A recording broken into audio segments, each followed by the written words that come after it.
So before you watch this video, I do want to say please go into it with an open mind. This was literally one of the most difficult videos for me to film. I actually had to pause a few times just to collect myself because, you know, I thought maybe I can come at this from an objective point, from a, just removing myself, but I realized that there's no way because I'm in it. This affects me directly as a black person. What is happening in the world and what's been happening for the longest time in human existence and civilization. So that being said, go into this with an open mind and be respectful of me as a person, because I respect all people. That's something that I stand by. I might not agree with what you're saying. I might not share the same beliefs and ideals as you. We might not look the same. We might not have the same background. I might not even understand at all where you're coming from. But because you are a human being, because you are a person, I respect you. You have intrinsic value for that. And that energy that I give out, I'm asking for in return.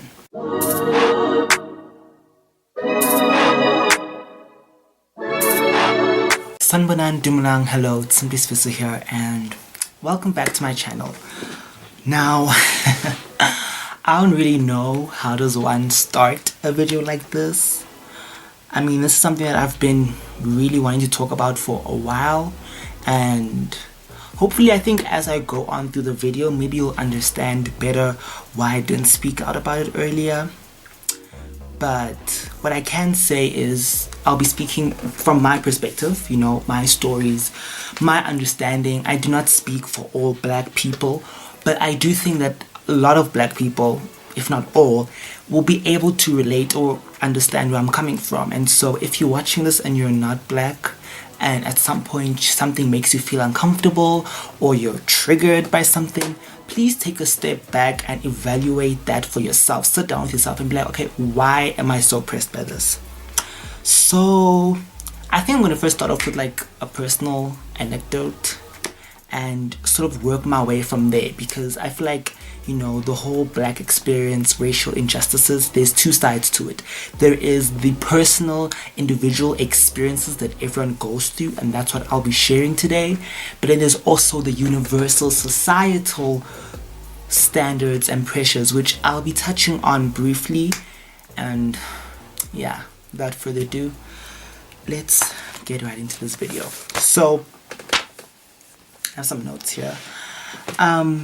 I want to first start off and talk about something. Basically, how did we get to where we're at today? How did I personally get to where I'm at? I feel like the past 2 months, so much has happened in my personal life and just in the world in general. So many racial injustices and microaggressions that I've reached a breaking point.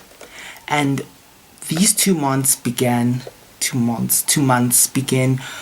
when I put up a vlog, and one of my friends messaged me saying that they were offended by some of the jokes that I made in that vlog, and other friends also were offended by it.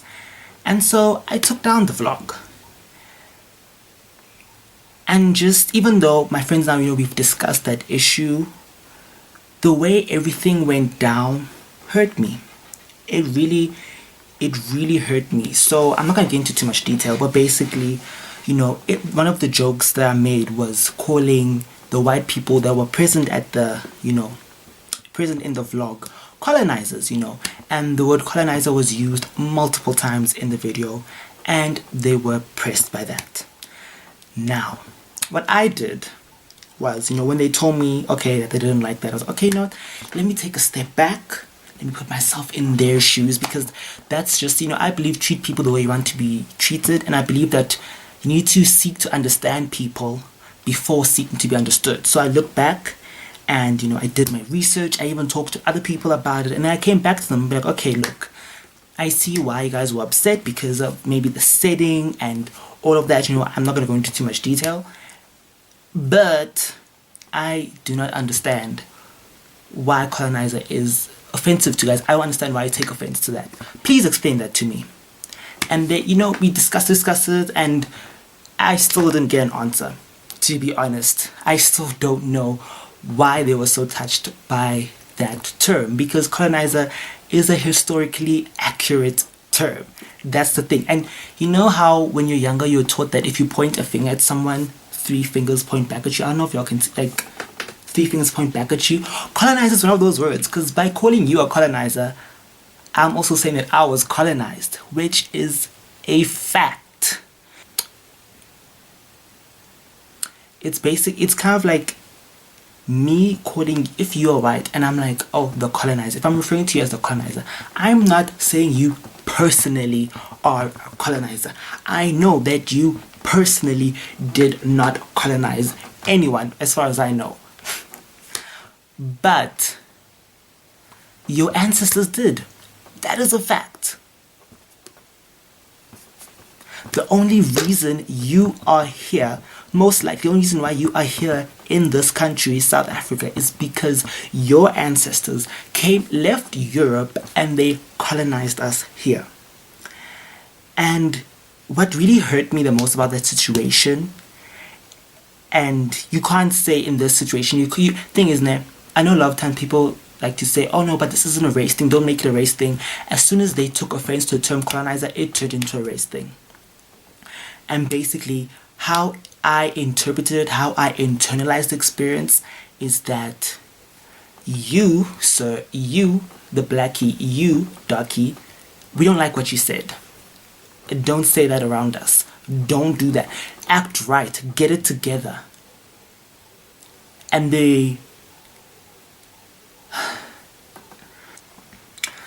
And another thing that hurt me is the way things went down. It's kind of like there was a side discussion before it came to me. I was the last person in, amongst a group of people involved to know. And it's kind of like this happened on one of my videos. I should have been the first person. And, they explained, they gave their reasons, but it doesn't change the fact that it hurt. It hurt. It just came across as, yeah, listen here, sir, we know you're black, but don't remind us. It was for the first time where I was reminded that I'm black and they're not. That is just a fact, and that's, I think the point I'm trying to make here is that if you're black and you're friends with people who aren't black and they do something that upsets you, let them know. Don't try to sugarcoat how you're feeling or walk on eggshells around them, because I didn't fully express how I truly felt in the moment because I was trying to be considerate of their feelings. I didn't want to come across as the angry black man. I wanted to be respectable. I wanted to be nice. And look where that got me. No, honestly, what I mean is, this happened 2 months ago. I'm sure they've moved on with their lives. I haven't. Literally every time I hear the word colonizer, it hurts me personally because of how my friends treated me based on that situation. I put other people's emotions before myself. That's just me personally. But I also think as black people, we do that a lot. We really, we don't want to step on any toes. We don't want to rock the boat too much. We're always told to, get over it. It happened so many years ago, or it didn't happen to you. It happened to your ancestors. But what non-black people, and the reason I'm saying specifically non-black people is, yes, I do understand that other, groups of people of color, they have their own struggles. I cannot speak for them. I am speaking from the perspective of a black person, because I am blackity black. I do not have no mixed in me.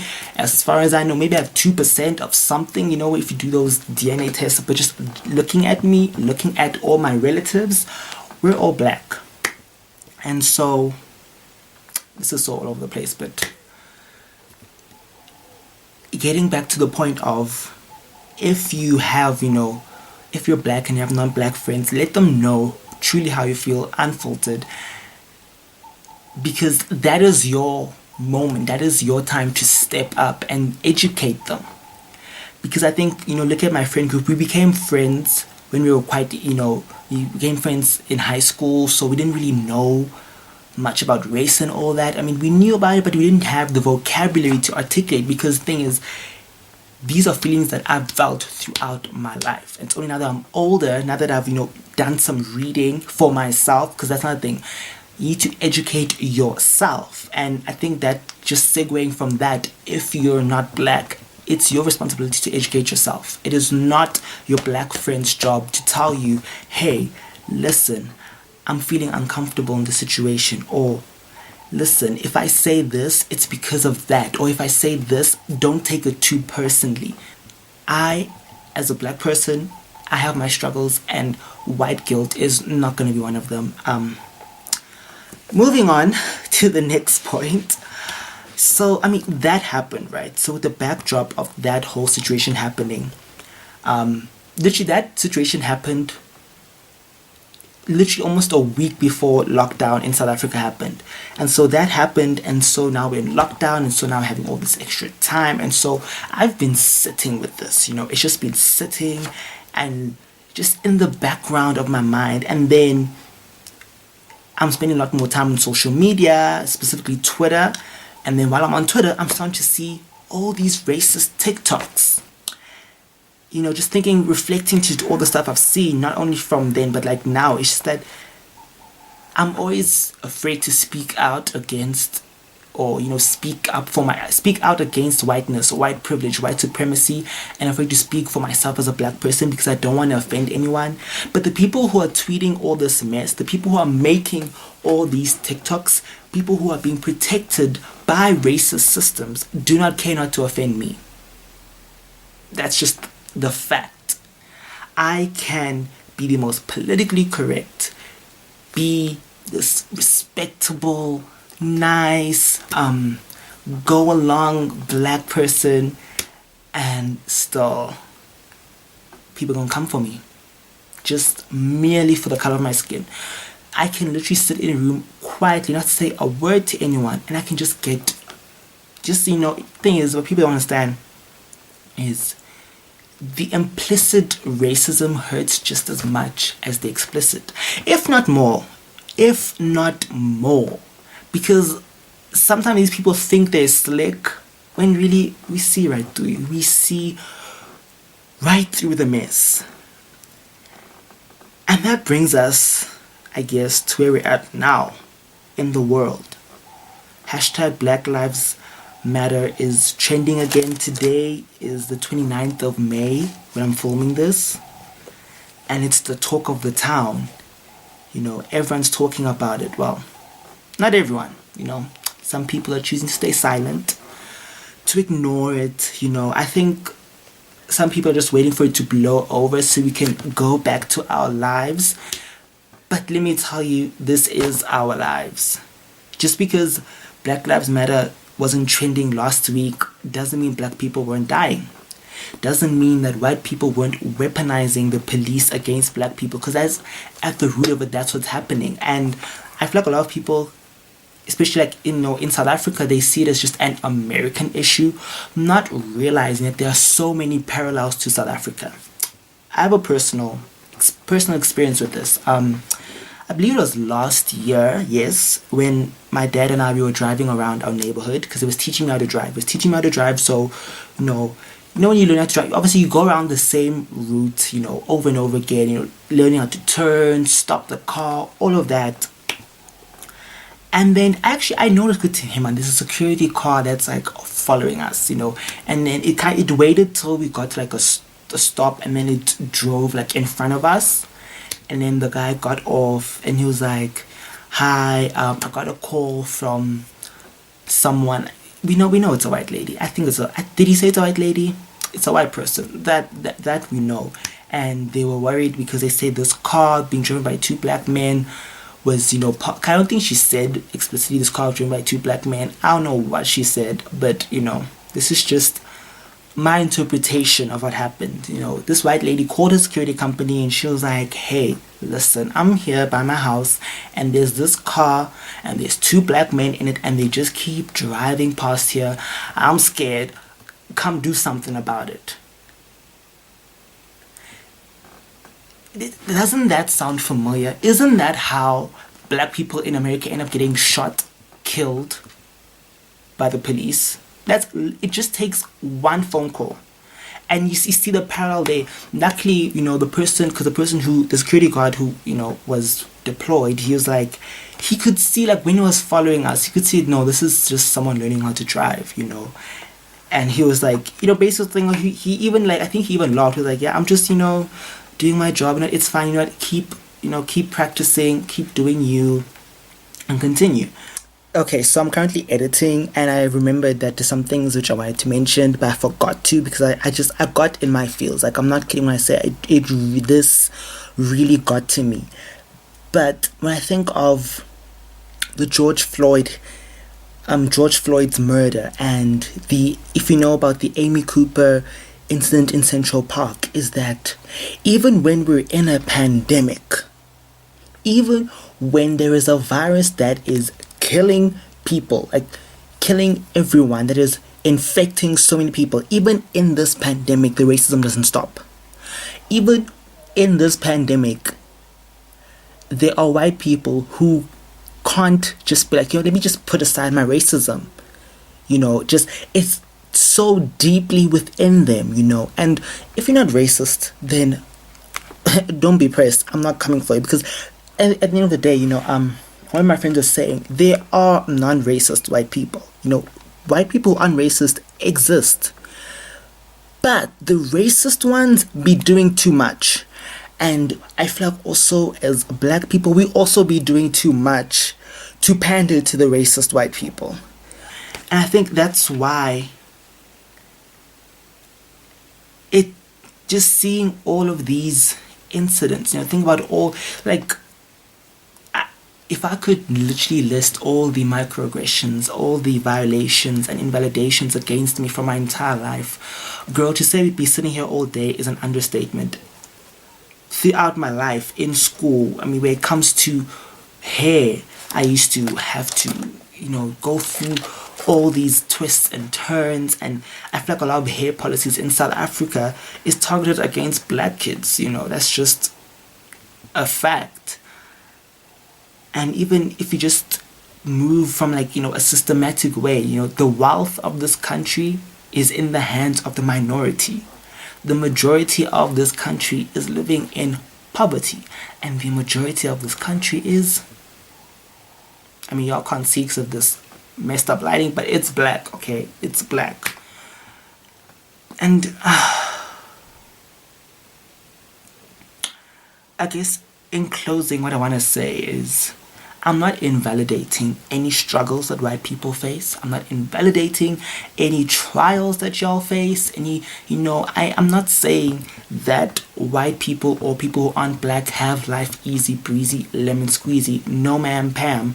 But what we as black people are trying to get across, the message we're trying to convey, is that your skin color will never be the cause for your problems. You will not suffer at the hands of another because of your skin color. That's just the way the world is systematically built, okay? Yes, am I saying that as a black person I can't discriminate against white people? No, black people can discriminate against white people. But white people are not being systematically oppressed. Their lives aren't in danger in the same way black people's lives are. And this is why the hashtag Black Lives Matter movement goes beyond just the police brutality that's happening in America. It goes beyond the institutional racism that we see in Britain. It is a human rights issue. Because imagine if during apartheid, if the rest of the world had the energy of, oh, it's a South African issue, it's a South African issue, they can see for themselves. Imagine if that's what happened.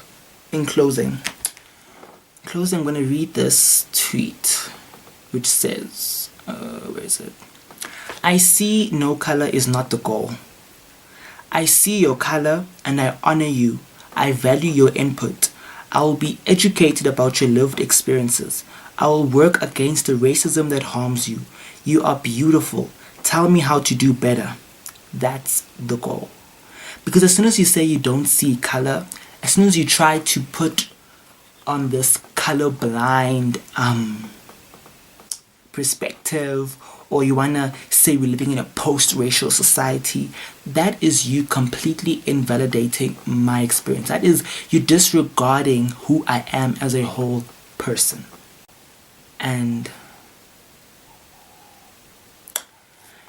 yeah, I feel like there's so much more I could say on this, but let's leave it at that. Thank you so much for watching. I know it's a lot different from what I've been uploading this year, but I just feel like I couldn't keep quiet anymore. I couldn't just pretend as if everything is rosy, as if people aren't dying out there, as if I'm not hurting, because I am. And hopefully, if you're watching this can be, validating. This can also be educational, eye-opening. And until I see you guys in the next one, I love you so much. Bye, guys.